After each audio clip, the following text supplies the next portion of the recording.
کراچی میں مقیم ایرانی ثقافتی سینٹر میں ان کے ڈائریکٹر آغا طلبینیہ کی زیر صدارت تشدد اور لچک کے درمیان فلسطینی عورت کے عنوان سے ایک کانفرنس کا انعقاد کیا گیا۔ اس کانفرنس کا مقصد عورت کے حقوق و مسائل، بالخصوص فلسطینی عورتوں کے مسائل کے حوالے سے آگاہی اور اس موضوع کو نمایاں کرنا تھا۔ اس پروگرام کی مہمان خصوصی صباحت انور تھیں، جنہوں نے اپنے رائے کا اظہار کرتے ہوئے کہا کہ Or were we another greenwashing tool used to sell more and more products and more feminist content, knowing well that the illusion will enough to give us a sense of freedom? Because yes, that's how deprived we are. That's how easy it was to elude and make us think our rights stand a chance. There is an exceedingly large domestic violence in our country,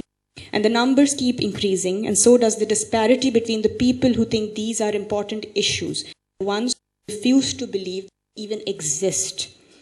آپ نے کہا کہ خواتین نہیں بلکہ تمام معاشرہ،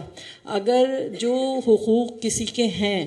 جو قرار دیے گئے ہیں، اگر وہ ادا نہ کیے جائیں تو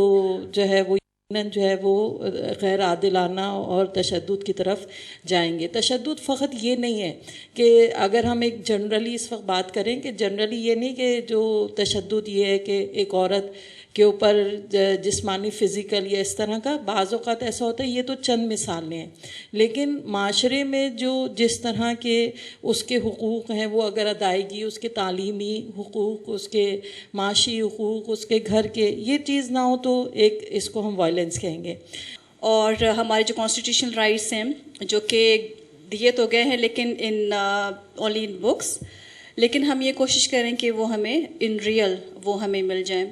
کانفرنس میں مختلف شعبہ فکر سے تعلق رکھنے والی خواتین نے بھی شرکت کی، جس میں انہوں نے اپنی رائے کا اظہار کیا، فلسطینی عورتوں سے اظہار ہمدردی کی اور اس مشکل وقت میں ہمت کا مظاہرہ دکھانے پر فلسطینی عورتوں کو خراج عقیدت بھی پیش کیا۔ کیمرہ مین حسین بلوچ کے ساتھ انم لودھی، وش نیوز، کراچی، سندھ۔